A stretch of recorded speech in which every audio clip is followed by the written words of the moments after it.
Hello and welcome to the Brooklyn Rail's 1001st New Social Environment. I'm Eleanor, the Programs Associate here at the Rail, and I have the huge pleasure and privilege today of being your MC for a conversation with Sangram Majumdar and Josephine Halvorson. And now I'll introduce our guest and host for today. Sangram Majumdar holds a MFA from Indiana University and a BFA from RISD. His work has been featured in solo exhibitions nationally and internationally, as well as various group exhibitions. Selected awards include a Gottlieb Foundation Grant, NYFA Grant, a MacDowell Fellowship, and others. Sangram is a member of National Academy of Design. He lives and works in Seattle. Josephine Halvorson makes art that foregrounds firsthand experience and takes the form of painting, sculpture, and printmaking. Born in Brewster, Massachusetts, she studied at the Cooper Union, Yale, Norfolk, and Columbia University. In 2021, she was awarded a John Simon Guggenheim Fellowship, among other recognitions. She is a professor of art and chair of graduate studies in painting at Boston University.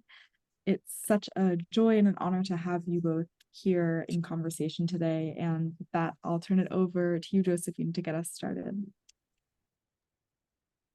Well, thank you, Eleanor, and everyone behind the scenes at the Rail for making this talk possible, and all of you for taking time out of your day to come and listen to this talk. I'm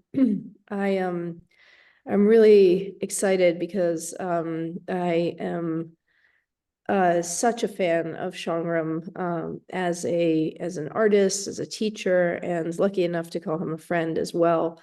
And when we were preparing for this talk, we were remembering that we met, how we met, and it was in 2009 at what was then called the space program at the Sharpe, what's now called the Sharpe Walentis program, and Fong Bui was, I think had a hand in the selection of artists that year, and many of the artists that we were in residence with have become close friends, I guess, over the last 15 years.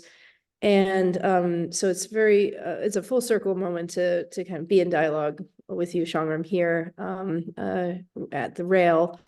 And, I certainly feel a great debt of gratitude to Fong for bringing us together and not just catalyzing our friendship, but so many connections and friendships over the years. And here we are being able to share that, with a wider audience. So, yeah. Yeah, I mean, likewise, I would say this is such an amazing opportunity to talk about painting, which I know we do, but it's also amazing to be able to share and include people. And this platform is so much about spreading and bringing people together. And, the anecdote about us meeting at Sharpe when we decided to become space explorers is just kidding. We put a space. There was a lot of space you could see out of the window in Dumbo. I mean, yeah, I mean, I think I'm looking forward to it, and it's wonderful I just took a quick peek at the people coming, who are joining, and it's wonderful to see so many friends and people we met at that time, 15 years ago, and since, students like we both share and colleagues. So yeah, let's do it. It's great. And today's conversation, we're going to focus first on Sangram's current exhibition, which is called Somewhere Elsewhere, which is at Galerie Mirchandani+Steinruecke in Mumbai. And it's currently up through March 2nd, as you can see here. And we have some install images of the exhibition, which we'll be cycling through. And to begin talking about it, you can take a look here.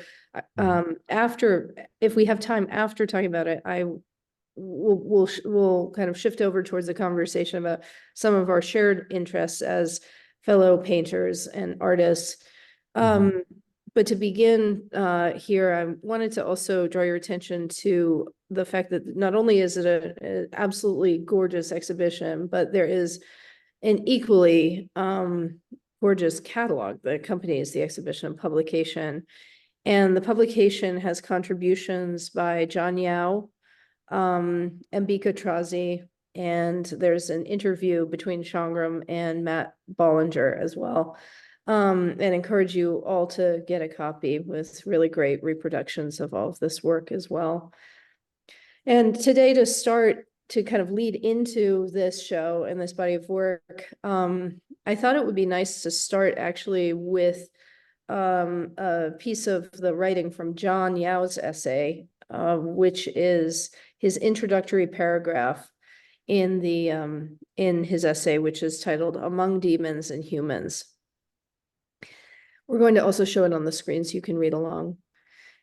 In 1990, when he was 14, Sangram Majumdar, who was born in Kolkata, India in 1976, moved with his family to the United States to live in Phoenix, Arizona. This means that he spent his childhood and adolescence in one country and his teenage years in another.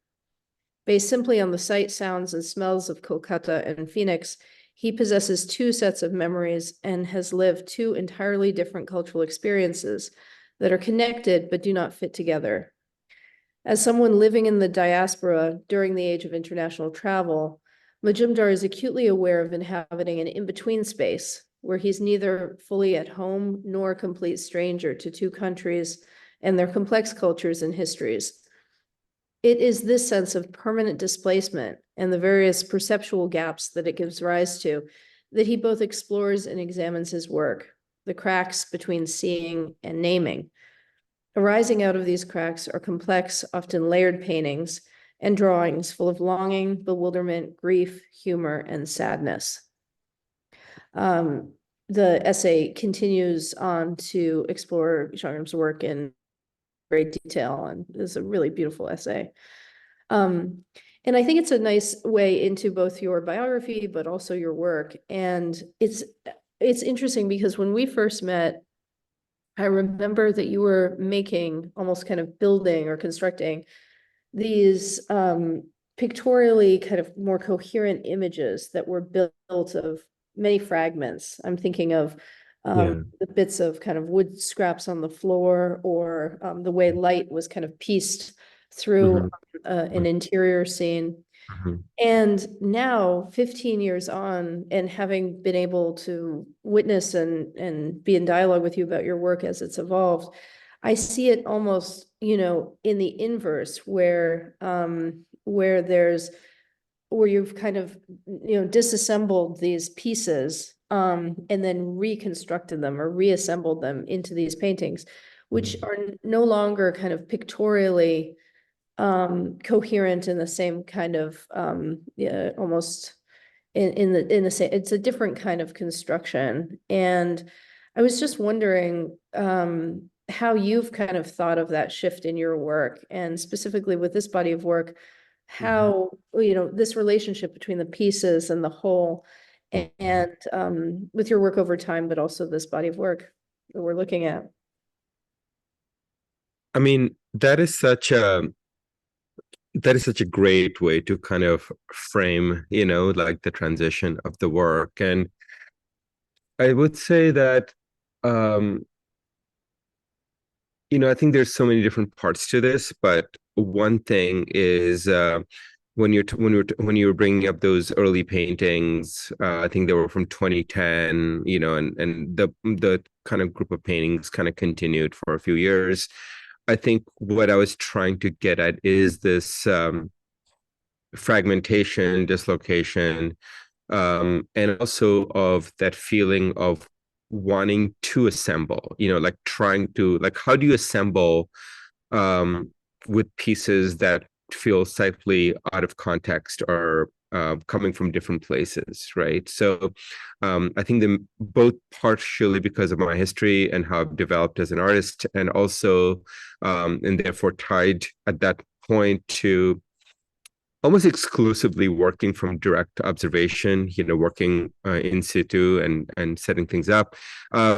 like starting with these variables, these elements was a way in. And I think over the next 15 years, I've become much more conscious about the larger pieces, not the literal pieces, but really the pieces of memory, pieces, when I've traveled and feeling both connected, but also suddenly detached, even with language, being able to read certain things and not, or being able to communicate on certain levels and not, recognizing a character, but reading it incorrectly because I haven't been speaking it for a few years or something like that, and I think trying to look for ways how to talk about that, that sense of both belonging, familiarity, but at the same time a slight kind of a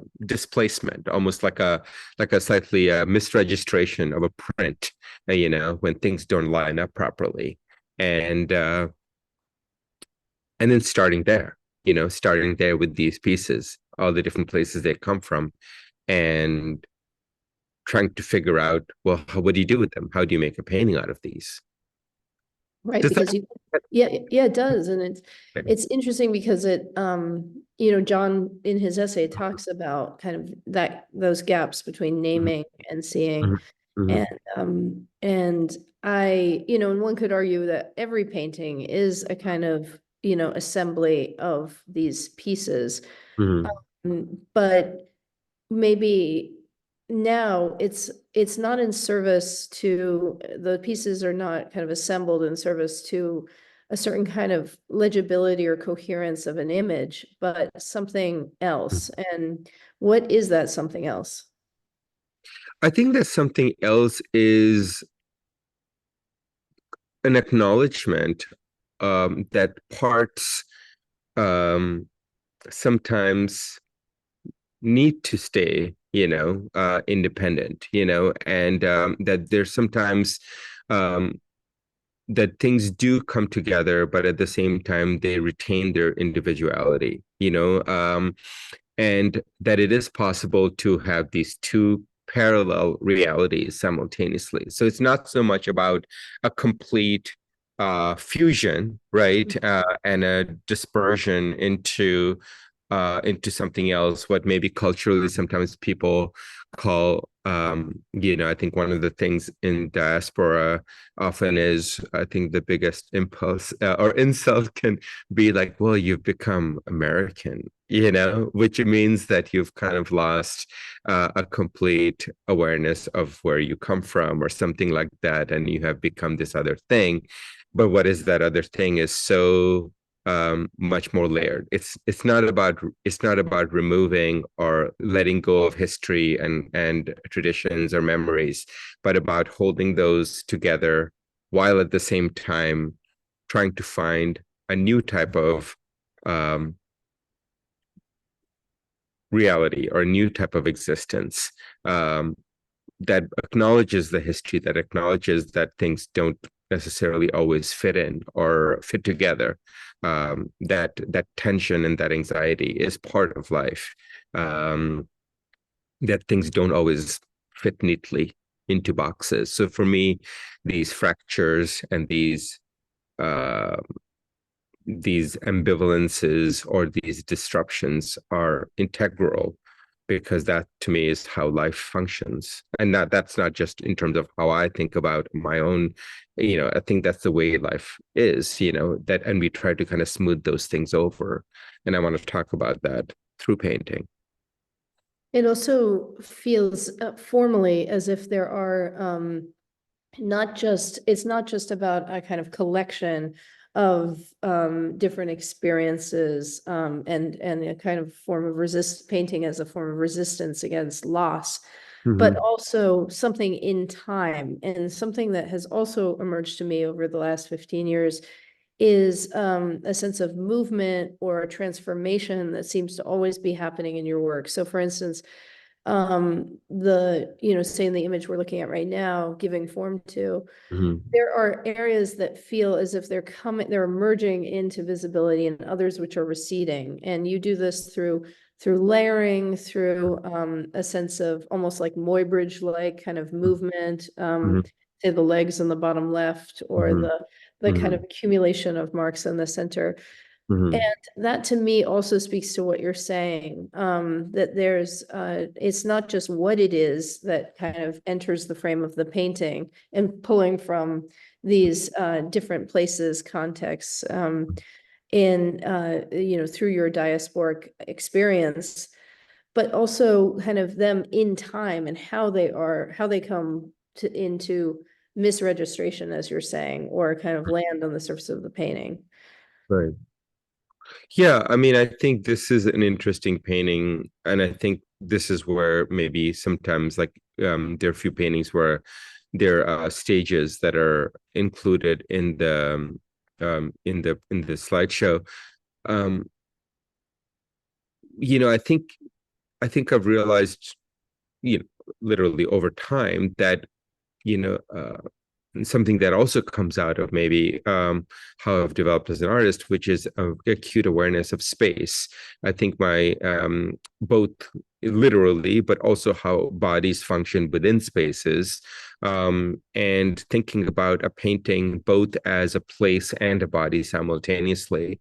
In that not simply as imagery that reference the physical body or forms that are recognizable, but both through action. And I know we've talked about methods and materials, and we'll probably get to that at some point, but I'm very acutely aware of gesture and how something is put on, how something is extracted, how something is covered up. And oftentimes when I'm doing that, I'm thinking a lot about both loss and erasure, but also pulling things forward, not purely, and not out of an aesthetic kind of decision, but really about trying to determine what it is I want to keep. And I think for me, painting is a way of trying to figure out like what matters. You start with for me, I start with something and then try to figure out what matters. And moving through the painting is a way of mapping, but also uncovering. And I'm often thinking about archaeology of, but also of places I've visited and have lived that hold within them some serious time that is in some ways also charged culturally and politically, etc. Yeah, that's great. And I think looking at this painting here, the Monster Mashup from 2022, I think it's a great example because you have, I mean, the concept of the mashup anyway is bringing different references together, but there's also movement, there's gesture, there's transformation, there's this sense of, as you say, of gesture and moving through the painting. And it might be interesting to also talk a little bit about some art historical references that kind of came up to you through this work. Thank you.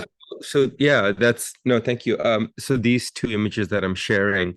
So maybe I'll predicate this by saying that, I mean, both of us, I'm sure, and most artists, if you're kind of like images like spin through your head, and we both teach, and that's a whole other thing. So I think one thing I've landed on is I find that when I'm drawn to an artwork, it's not because simply about what it is, but because what it allows, what it can lead to, and what kind of a reality it can occupy in our current time. These are both from one's from 18th century, actually they're both from 18th century, mid 1700s. And one of the things I was looking at with both of these is these are both images of conflict, of somebody who's cast as through a negative light, is seen as a demon, or therefore there's a good and evil binaries. And for me, what's interesting also most recently being in India, and for most people who know what's happening over there, you can see the power of how religion and history hold such sway in contemporary society. And so the images are not just images. They're powerful and they're present and they're everywhere, you know?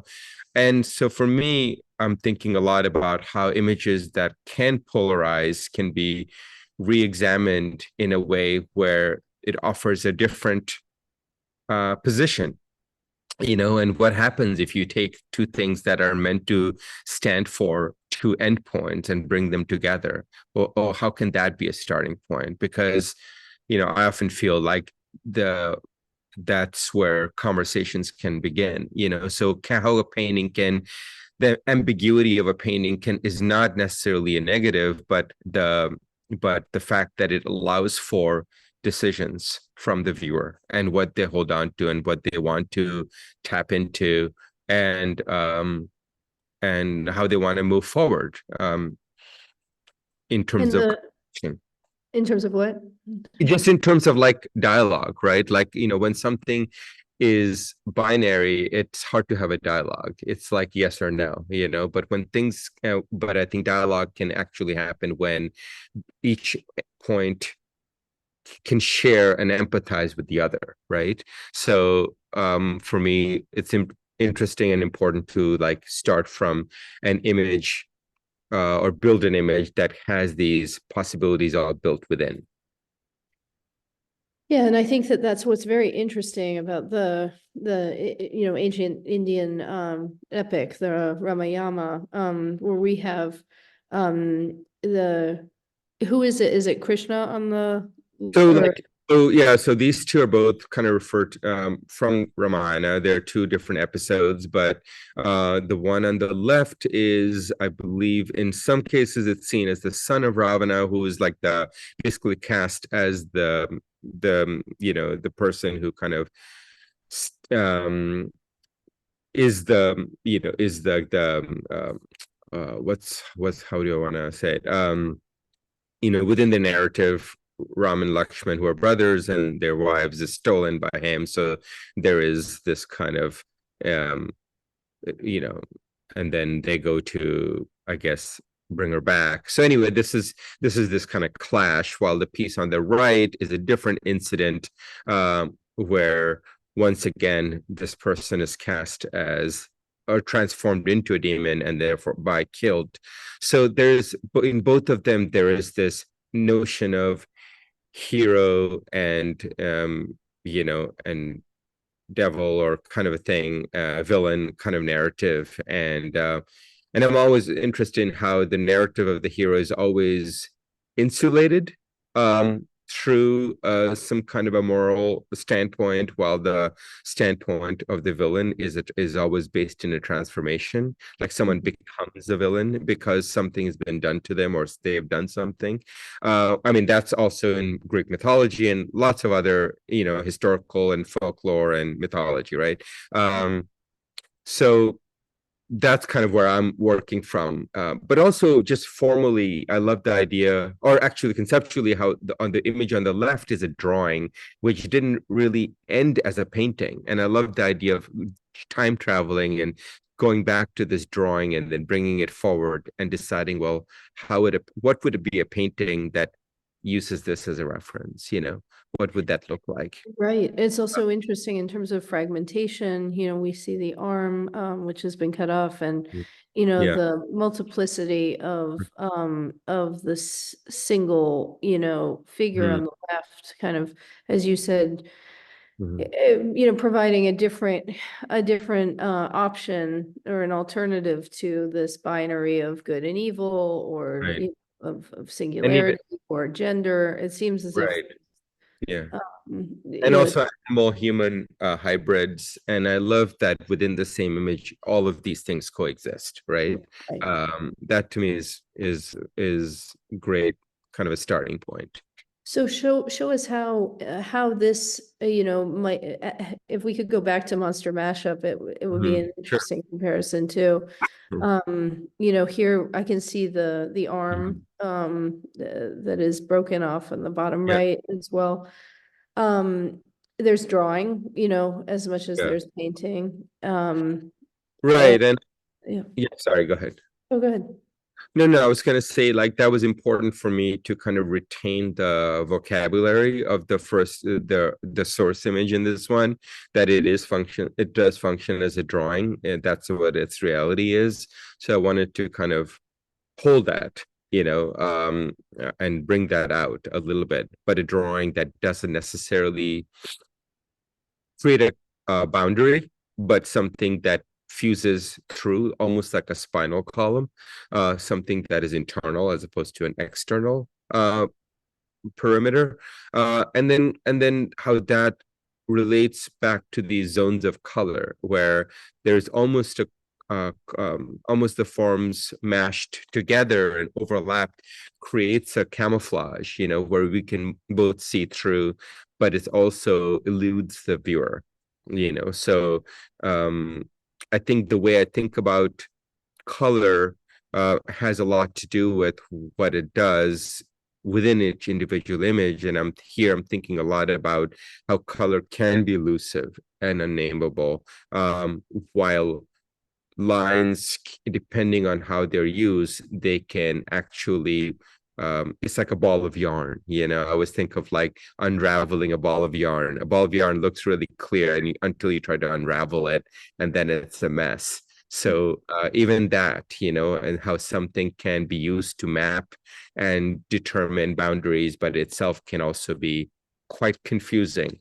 And the framing device of these kind of repeating grids that are in this painting and its related paired painting, Monster Mashup 2, they're kind of an acknowledgement of a certain tradition in Indian painting. Indian history is so rich with different kind of references, both from that are specific to the subcontinent, but also through you know, um, different groups coming in, both from the north and the south. So one of the things that I'm thinking a lot about in this exhibition is how these different traditions and how I relate to them. For example, I think we talked about, there's one painting that uses a Kalikat painting tradition, which we could talk about also. Yeah. Let's also, and Eleanor, if you could advance to that, it's a little further along. And Kaligat painting is a 19th century kind of genre painting. Right. That does the tradition Which is was the one on the left. Kolkata as well. Yeah. And it's a tradition that, has like a range of themes that are both mythological and religious, but also genre and everyday. And it's a period when, you see this transformation happening in terms of both with the British, but also within the culture between genders, and I think for me, what I was drawn to is and how some of these images, especially unfinished images, can be misread in terms of meaning.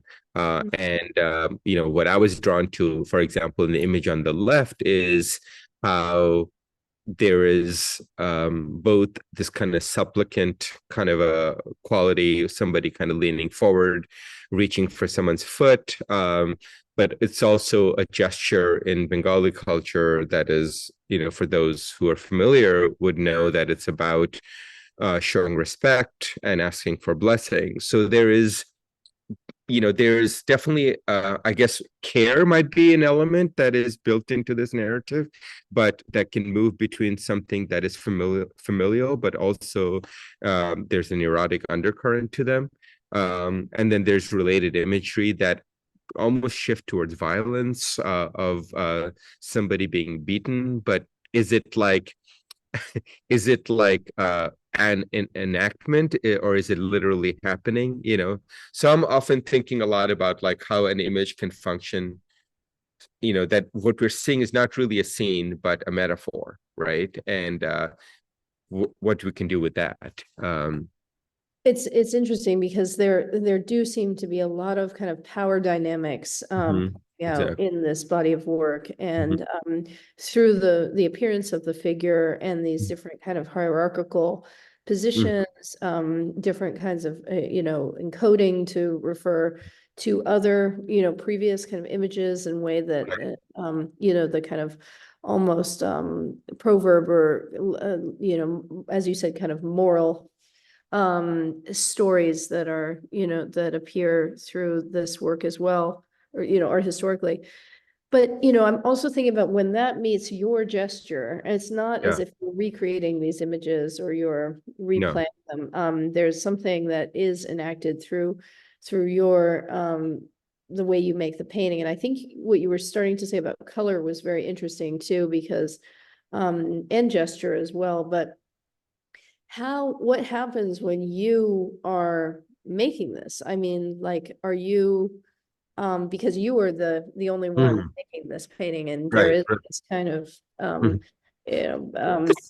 but not battle of wills or something at play, but there's resistance there that is not Right. your own will that is, that is making the painting. So how do you kind of see that process for yourself?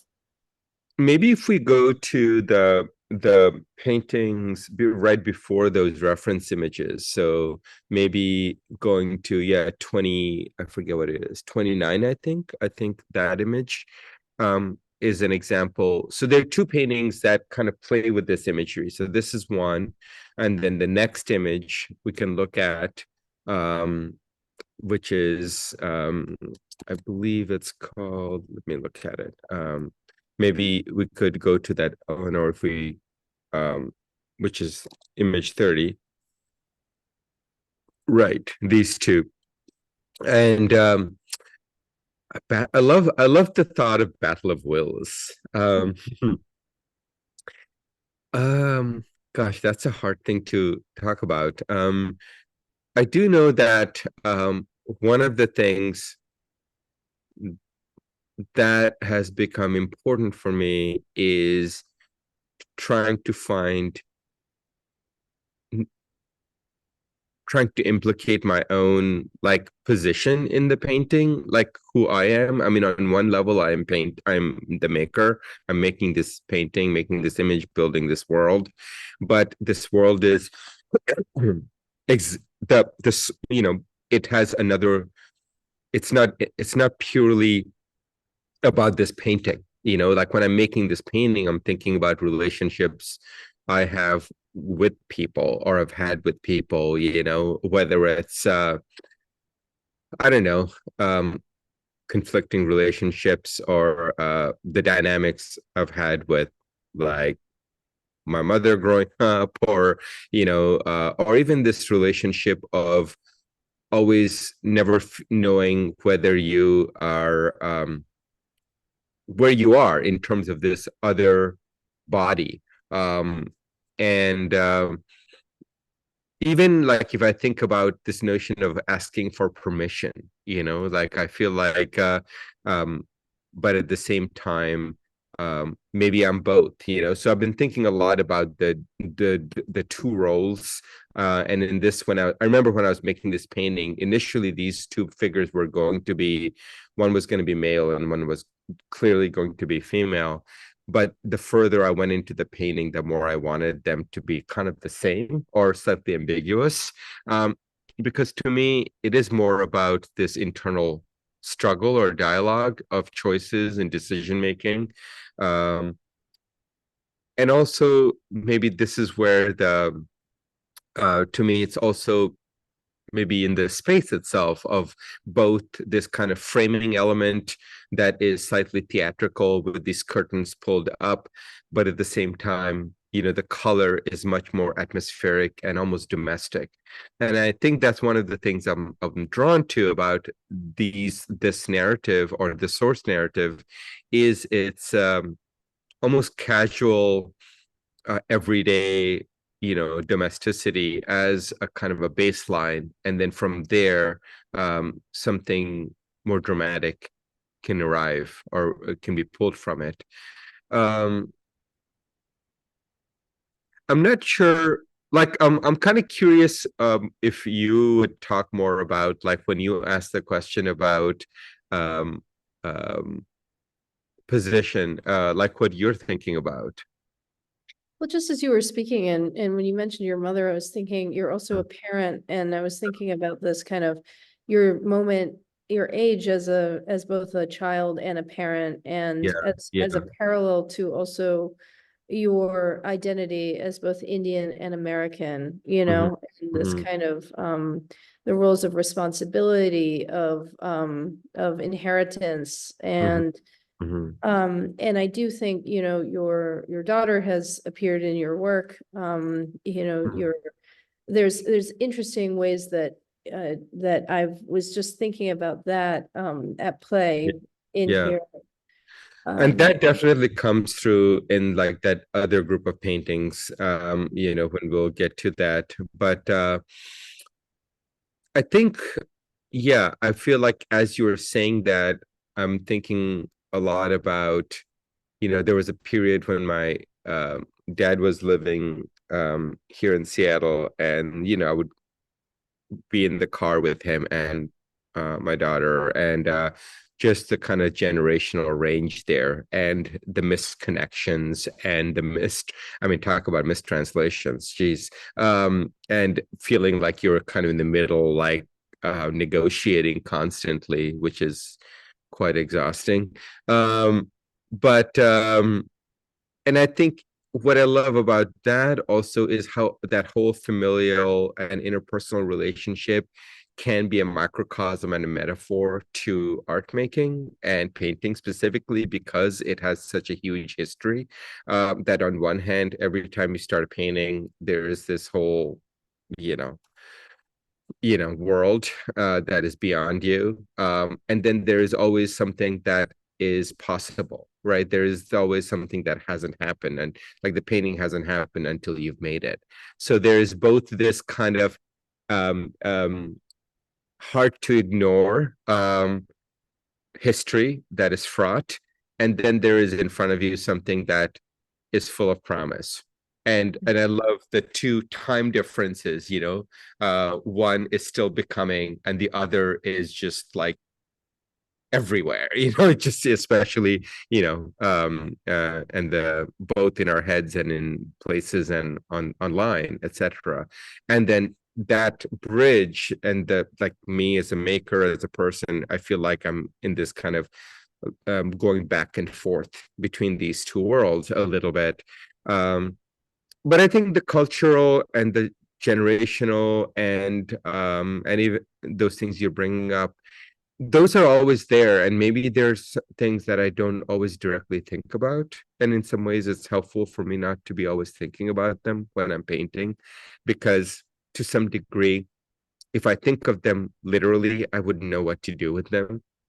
And in a way, I feel like imagery and painting is a kind of a kind of a, I don't want to say backwards, but a kind of a sidestepping, but a way to enter into a conversation obliquely, which allows me then to kind of move forward. But if I were to go straight, I would just hit a wall or something like that. There's a thing that happens. Actually, a friend told me this, brought this up, and which also happens in Indian culture a lot. Like you often refer to somebody by way of who they're associated with. Like you say, like, I'm their granddaughter, or I'm their uncle, or look, like, you're somebody else, you're in relationship to somebody, right? Instead of introducing yourself with your name, you introduce yourself like, oh, I'm this person's son. So there's always this connection to a larger history. And I love that, as opposed to saying my name is whatever, which is more about identifying and isolating and kind of extracting and positioning as something unique, or and which is a very individualistic and, of course, Western way of thinking, the idea of the individual versus the collective. Yeah, it's very interesting how you're talking about this and all the parallels that are there. I mean, essentially, whether it's through cultural references, or through art histories, through your family relationships, all these different scales of kind of bringing together things, and also just kind of living in the midst of it all. Like it is the ball of yarn that is, that is untangled. You want to loosen it up so you can kind of enter into it and see it from all these different sides. But I think there is a question that, when I visited you in Seattle last year, we talked about this, which is, well, if that's the case, why is it all in oil paint? Why is collage, which is very much part of your process, if we were to kind of extend that, to materially or to process wise, what does it mean for these to be kind of almost reconciled in the space of an oil painting? Because I can imagine, and I know that there are moments in the building and creation of this work where digital collage, photography, drawings, other kinds of visual materials enter into the kind of, whether it's the composition or the plan, for the work. But it does ultimately end up as an extremely rich oil painting. By the way, I don't want to suggest that oil painting is somehow not enough, because I mean, for anyone who's seen your work, and I feel extremely lucky to have seen this in person, this is some of the most extraordinary color and sensuous way of kind of through touch, through gesture, through color relationships, scale relationships, a very embodied experience that is, that I do feel is essential, in your work through oil painting. But I am curious, what your relationship to collage is. Well, I think and to oil painting.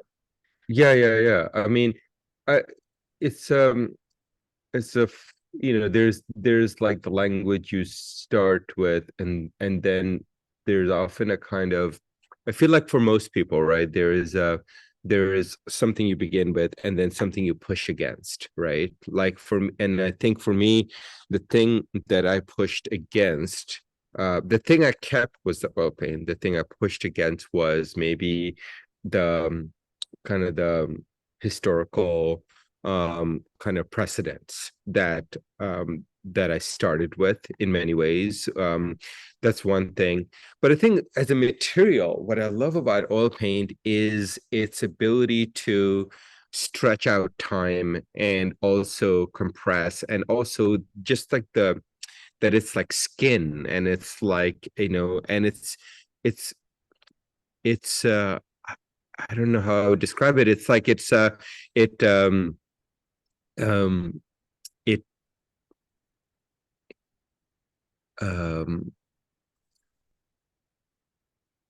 that it can break apart, that it can stretch, that it can cover, that it can become a skin, but then in the next moment it can become almost vapor, that it can move it moves at the speed of my thought, and it can become and be materialized in a way that it can almost change its character, almost the way I'm changing a change of a mood or change of an attitude, and then and that's just the material, and then the tools, and then the ground, which are the two other components that are part of it, plus the physical gesture that which is me and my body enacting with all these things. I think all these different variables to me are incredibly rich in terms of range. And I love the idea of everything kind of funneling through one material. So not to, when I work on the drawings, they are like everything but the kitchen sink, so to speak. It's really how my brain functions and how I pull in this, all different kinds of things, and they come together. But my goal isn't to necessarily present something that is a gathering, or a kind of where everything is separated completely. I want that separation to be visible, but ultimately I want to kind of, I guess, take the position that this can, like, there is that things can be separate, but also hold together in many ways. And I think putting it through one medium is a way of doing that. The other thought, honestly, is it's like language, like, yeah, I speak, I can communicate in various languages, but, there is one primary language through which I'm speaking right now, that I'm communicating. And, and so to some degree, it's a choice I've made, and that's not to say it may not change at some point or whatever. But right now, the material is, and the methods are, to me, they don't feel like closed down. I guess I'll put it that way. To me, they're incredibly open, and I feel the material itself and its possibilities, its material possibilities, are so rich that to me, yeah, it doesn't feel closed down. I mean, I think that what you're saying is that materials go beyond art materials. They become something else, and they become something else over time. And that's the thing. This is not a choice. It's not a momentary kind of choice to use this and not that. Again, it's not artificial, right? It's not like. Sorry, go ahead. Well, I was just thinking that, what you're saying about language, which we do talk about as a kind of analogy to painting, of reading paintings and lexicons and literacy, and but I wonder if there's a slightly different way of thinking about it, or an additional way of thinking about it, which is something that relates to what you were talking about earlier, which is a certain kind of home for you, like as having, your work is very much related to place and to environment and to identity, and the context that changes, and how you change, how that change can, and transformation, and and basically life can kind of manifest in painting. I know this is big things to say, but there's something about oil paint, thinking about your muscle memory of it, thinking about your, having known you for 15 years, I know you've been painting with oil paint for more than 25 years. At a certain point, it becomes part of you, like you're making a home in a way, maybe through painting, that is through, there's familiarity there, but there's also discovery there too.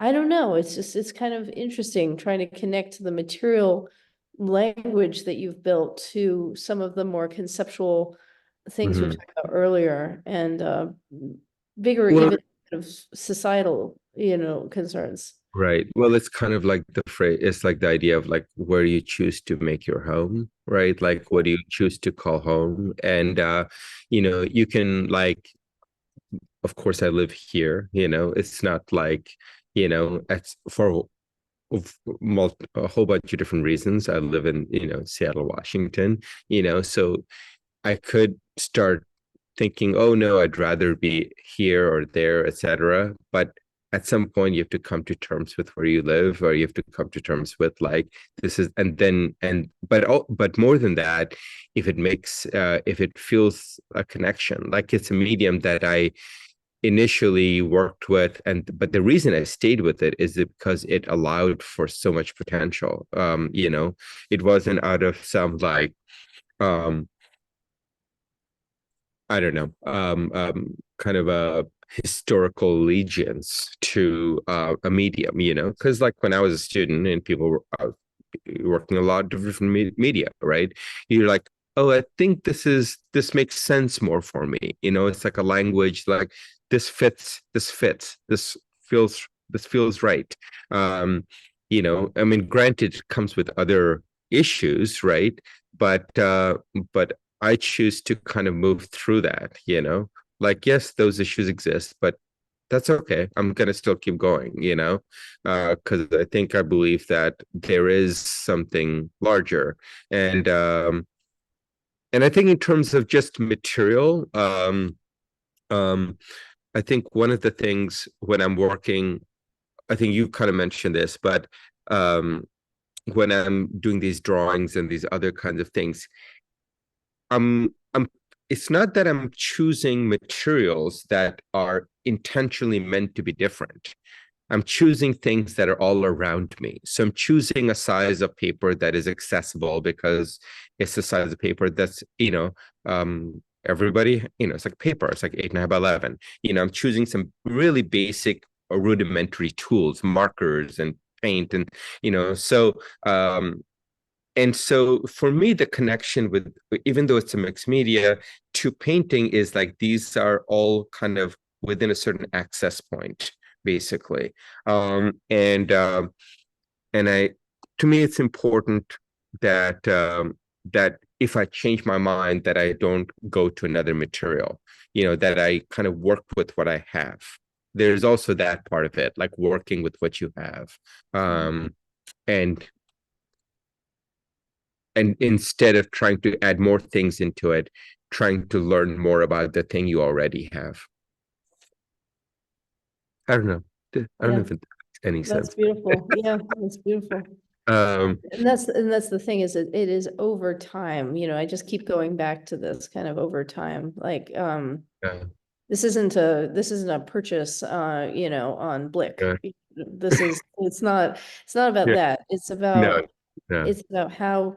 what you can do with it over time. And, It's what you choose to live with, what you right? should Like live with, even if you have issues with it, it's like people. Like, yeah, there are people that annoy you, but ultimately you want them in your life because despite and maybe because of those things, And I think, one thing I often say is like, I think one of my hopes for the paintings I make is for them to be like people, which is for them to have kind of parts that you're drawn to and parts that are a little like annoying or parts that are a little gross and parts that are a little rough around the edges or casual versus parts that feel very elegant and put together. Like how can all of that be in one body? Because it is in all ours, just like we present ourselves differently to different people, but it's all part of us. And maybe a painting can be a place, and can be that body, and also take us to these different places.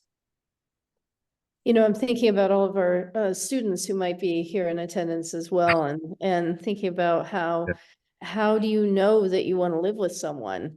How do you know that this is the choice you've made? And when people are trying to figure out, starting off, how do you know that, or that you can really have something that could be as enduring as oil paint, or as painting in one's life. And I'm curious, when you look back to, say, when you were a student or at earlier moments, what were the early kind of hints that there was something that you could live with kind of long-term, faults and all, with this medium?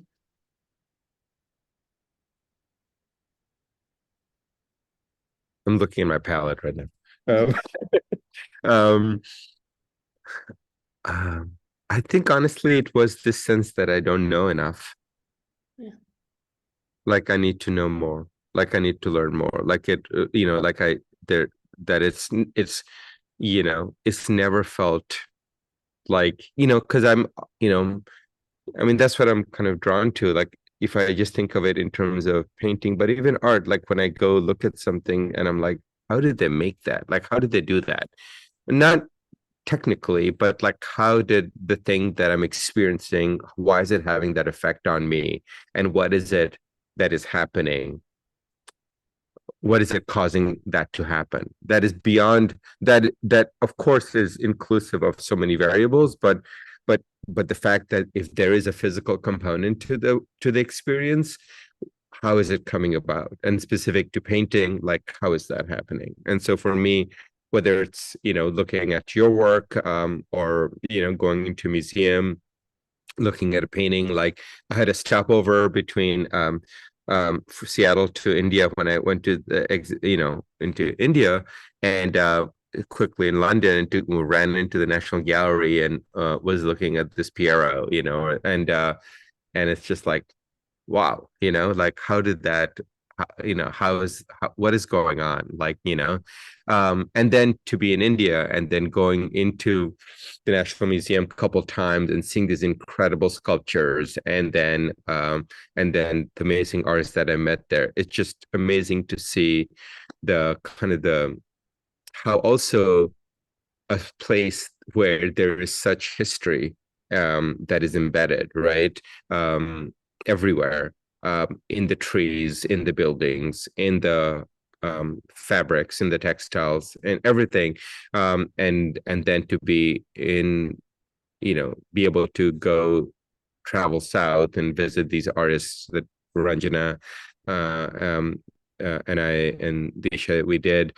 It was amazing. So I would have to say one thing I wanted to also acknowledge is the amount of care and time that in the very beginning, when you saw the installation pics, like the place is absolutely gorgeous, and it's been such a pleasure to have this exhibition, to be able to show the work in this context. I would say that's like a whole other narrative around home that we didn't talk about, but it is about the kind of anxiety I had about showing my work in a context that I haven't shown before, and how it would be read and misread or simply read.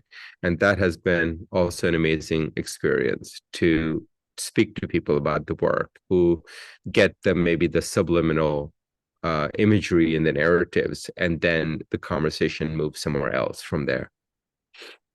That's incredible. And I'm sure, Ranjana and folks at the gallery were able to, in many ways, be translators, back and forth. It seems like a very, very important experience beyond the absolutely stunning exhibition that it is.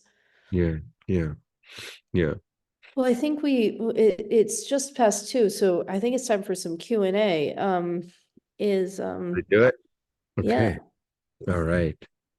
Yeah, thank you so much, Josephine and Sangram. This conversation has just been so brilliant, so special. It's been such a joy. And we do have some questions from the audience.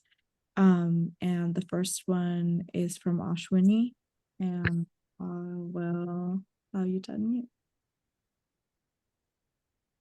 Hi, Sangram. Hi, Jenny. How are you? I'm good. Like Josephine, I'm feeling very lucky to have been the person to see the show in person in Bombay. Of course, seeing the show and meeting you was one of the highlights of my India trip this time. I have 2 questions, kind of connected. I'll try to make it brief. One of my favorite paintings from the show is the monster mashup. And looking at it, I was specifically thinking of the story of Narsimha, in which, just to summarize it very quickly, it's an avatar of a god in half man, half animal, specifically lion format, and he needs to take that form because in order to kill this specific demon, he needs to be neither, it needs to be neither a daytime nor night. He needs to be neither inside nor out. And I love the way you create the threshold, but the foot is also extending the threshold. Whether Narsimha was your part of the origin story or not, you had mentioned a specific painting of Christ, and I've been beating myself for not writing down the name of the painting. So first question is that, and moving on to the second question, either here or in almost every painting of yours, the gestural movement, the massive brushstroke, or the way you use the titles. There's one specific one, like a diptych, where one is like before the meeting and one is the meeting. Another favorite painting of mine is called The Rehearsal. In all these, and also in the title of the show, there's this anticipation of something to happen, something is about to happen, where almost like whether that happens or not becomes insignificant. I love the way you use the language also. While there is a spontaneous nature to your brushstrokes, like I can imagine you in your studio with using the body in a certain way. There's also beautiful restraint, like someone who knows exactly when to stop and not overdo it. So I'm kind of interested in if you want to talk a little more about anticipation and restraint. Thank you. I love all the thoughts. Quick note. The painting I was referring to when we talked about was the one by Manet. That's at the Met. I think it's just Christ seated, and a foot sticks out. It's like the weirdest foot in the painting. I'm sure Josephine knows that painting. It's like it looks like the foot is all mashed up, and it's such a bizarre painting. An amazing painting, and bizarre. I think this notion of anticipation and restraint is a really nice framework, because, and I think in terms of titles, I like when you said it doesn't matter if we arrive there. I mean, in a way, the paintings are all places, and as I was thinking, and but there's also a kind of, I guess, in many ways, what I'm trying to get at with the language is both literally the word meeting, but also rehearsal, or elsewhere. In a way, I suppose I'm trying to signal continuously that it's a place that is meant to be embodied, that a place that is meant to be engaged with, both in terms of a viewer and object, but also perhaps in terms of characters within that are depicted in there. And for me, in terms of the making, and maybe this is where the material component that Josephine and I were talking about comes in a little bit, is sometimes there are these moments where I'll make a decision in a drawing that I can, and I then try to imagine on a larger scale. So, then the question is like, what is the original and what is like, what is the rehearsal, but then also to take a certain gesture, like we didn't really get to that, but there is this group of meetings that are really focused around intimacy, of a hand plucking a sliver out of a foot, which comes out of both an image I saw that is about Krishna pulling out from Radha's foot from a narrative, but also something is part of something I did. My daughter had a sliver and I was taking it out, and then thinking about these connections between the personal and the symbolic, and how a gesture can hold both possibilities. And when you said anticipation, I was thinking about the anticipation of removing the sliver is in the body, and then there's always the restraint, I would say, of saying too much. If anything, over time, as a developed, one of the things that really matters to me is to figure out how little I need to say, or how much I need to say, because it is a dialogue, and I'm trying to create a place for something else to come in, another word, another phrase, another engagement.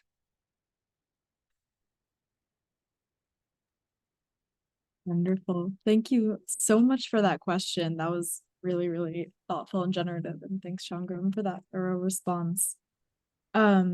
If anyone would like to ask a question, please do feel free to raise your hand or send a message in the chat. And for now, our next question will come from Bonnie.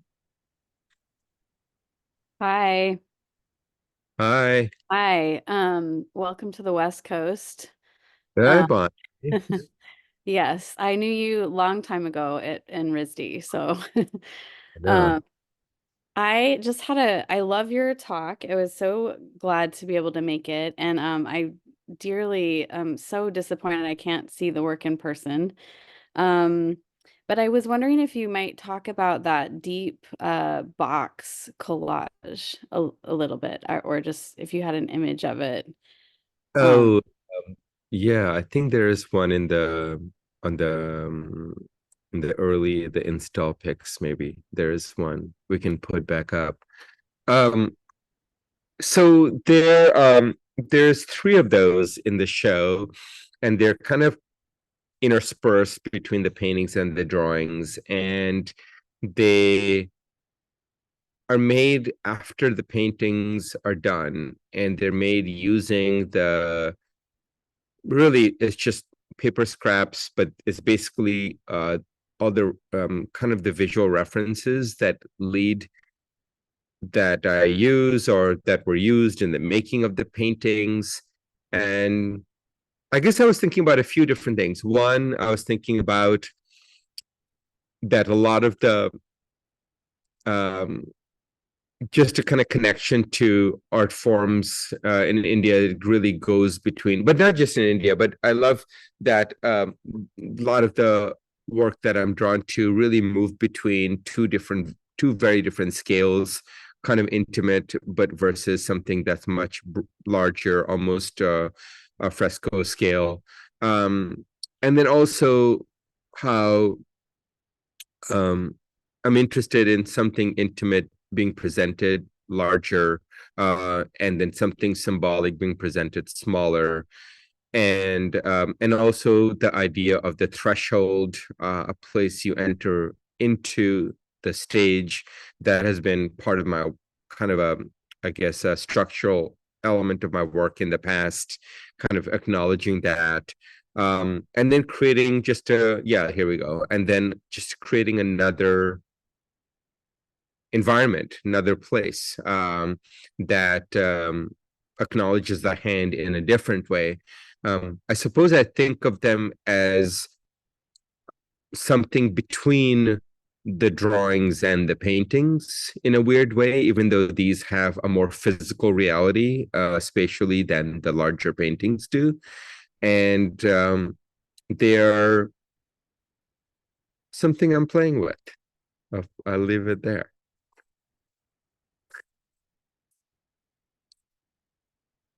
Awesome. Thank you so much, Bonnie.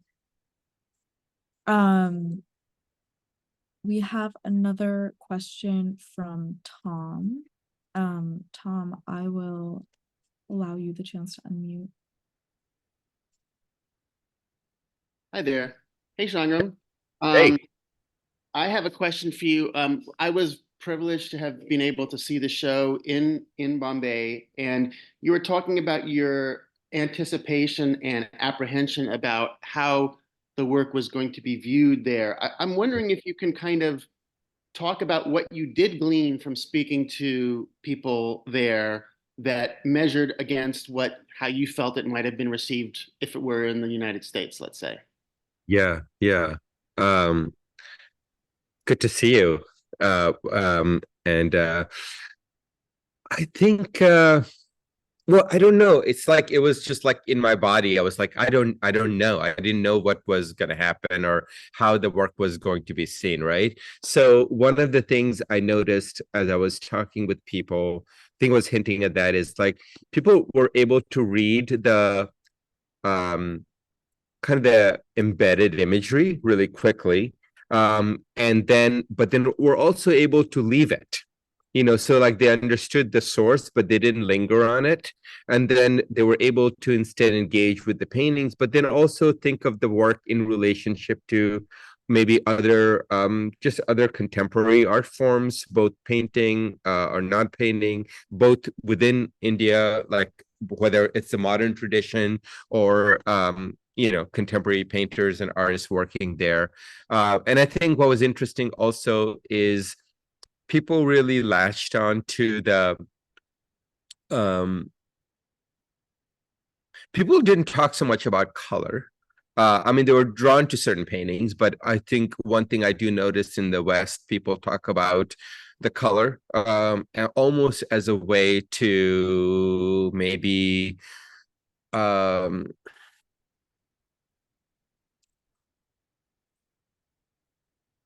acknowledge that or maybe they wished they felt the color was unique or some, I don't know, that's always weird to me when people acknowledge the color and they connect it to my, where I'm from. But and I think how I think of color, and I was thinking a lot about like, well, what do I notice here, but I think how it would have been read here, probably, I don't know, because I haven't shown these paintings here, and this is like a completely new group of paintings, and but I feel like they would be read more formally. That's my assumption, but maybe not. If they were in New York or wherever, because I think sometimes in the past the paintings have been read more in connection to maybe um, um, a kind of painterly realism, let's say. That's kind of a post-war painting tradition, and definitely more East Coast than West Coast. So those kinds of traditions, and there are of course painters of that tradition that come out of that I'm drawn to, but I feel like they just kind of felt, to me, I was excited. What did you like? You talk to people. What did you? I'll throw the mic back at you, Tom. Like, what did it feel like for you? Because you've seen my work in both places. Yeah, well, I was just gonna I was running this through my head. I was thinking that the fact that you knew that this was going to have the audience there somehow added a certain level of rocket fuel to your paintings, to me. Yeah. And I told you this in person, but they're a whole nother level for me, from knowing your work for a long time and being a big fan all the time. This was just reached something else for me. And there was like a whole bunch of factors, I believe, in your life that managed to have that happen. And at least one of them was the fact that it was going to be seen there. And maybe what you described as anxiety/apprehension was absolutely key to having them like have a relocation or something, especially in terms of like you're talking about color, and certainly for what your, I don't know, representation is to an audience, your authenticity or not, or kind of questions like that are all around us, as artists. The shift in position from, bringing them to India, I won't say bringing them home exactly, but bringing them to India, just like put you in a different position, it seems to me. Right. Well, for sure, as you were saying this, one thing I do want to say that for sure, the imagery that are part of these paintings, I felt much freer to use, and felt more, and I wanted to use these imagery, and because maybe I felt I found a way to tell myself I could use them. Maybe in the past I hadn't, and I think that definitely may have kind of been catalytic to the way the paintings move forward. Well, I think you knew that they were gonna be read in a different way and perhaps a more effective way, and it seems like you found that out. Yes. Yeah. Yes. Yeah. Yeah. For sure. Thanks, Tom. Thank you so much, Tom. And thanks, Sangram. I'm just going to ask one last question to conclude the Q&A today. There's such interesting explorations that you do with scale. And I'm just wondering how you kind of make those decisions, and especially thinking about how the work, and we had the opportunity to see a little bit of this. There's so many different stages of some of the works, and are they always kind of maintaining the same scale, or do you experience that they grow or shrink at various points? And kind of also thinking about what you said about what you take forward and what you leave behind. So yeah, I guess I'm wondering about that in the context of scale.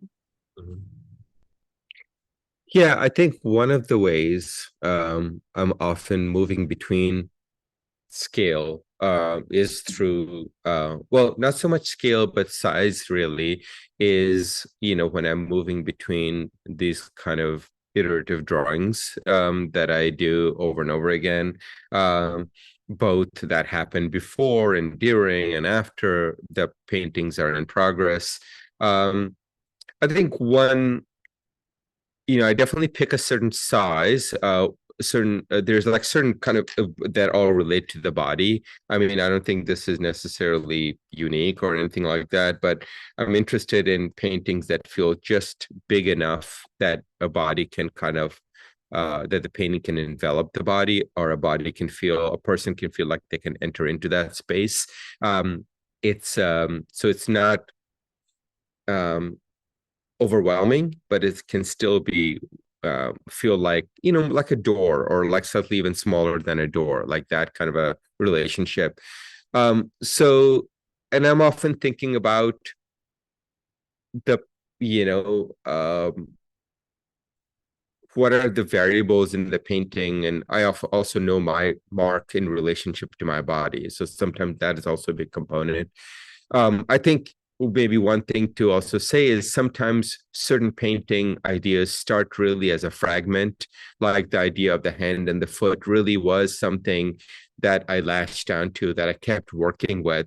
And it's really not until I had made a bunch of these paintings that were smaller that I decided to make the kind of the larger painting, which is kind of fleshing out the environment. And just called Light Peaks, and PEAKS. And so sometimes it goes inverse, like I'll start with the small painting and then a larger painting will come out of it, because maybe after a certain period of time, I've realized that that I do want to see what is happening around this event a little bit. So, yeah. Awesome. Thank you so much. And thank you so much again to Josephine for the incredible questions. It's such a special opportunity to have two artists in conversation. So it was really so great today. Thanks again, Sangram, for all of your amazing insights and for the beautiful work that you make. Thanks also to Ranjana and Disha from Galerie Mirchandani+Steinruecke, sorry. For supporting us to make this event possible, and for helping with images today. We'd also like to thank the Terra Foundation for American Art for sponsoring our NSE, making these daily conversations possible. We hit 1,000 yesterday, so thanks to Terra for their support. And you can also explore our archive on the Rails YouTube channel. The Rail has been free and independent for 23 years, and the donation directly supports our writers, production staff, and operations. Please consider supporting our work through the link that's in the chat, and join us tomorrow at 1 p.m. for a conversation with Nathaniel Oliver and Amanda Gluibisi on the occasion of My Journey Was Long, So Yours Could Be Shorter, which is up now at Karma. And you can now all turn on your microphones and say hello and goodbye as you leave today. Thanks everyone for joining us for the rest of your snowy day. Bye. Thank you. Thank you. Enjoy the snow. Thanks, Chandra. Thank Thank you, you, Josephine and Josephine. Sangram. Great to see Hello, you. West Coast. Conversation. Thank you. Congratulations. Congratulations. Amazing talk. If anyone's in Mumbai, go check out the show. Thank you. Hope to see the work in person soon. Thanks so much, everyone. Eleanor and Josephine, thank you so much. This was Thank incredible. you, Sangram. This has been so lovely. Thank you, everyone. All right. Have a good rest To of my your heart, day. man. Thank Thank you. you. Bye.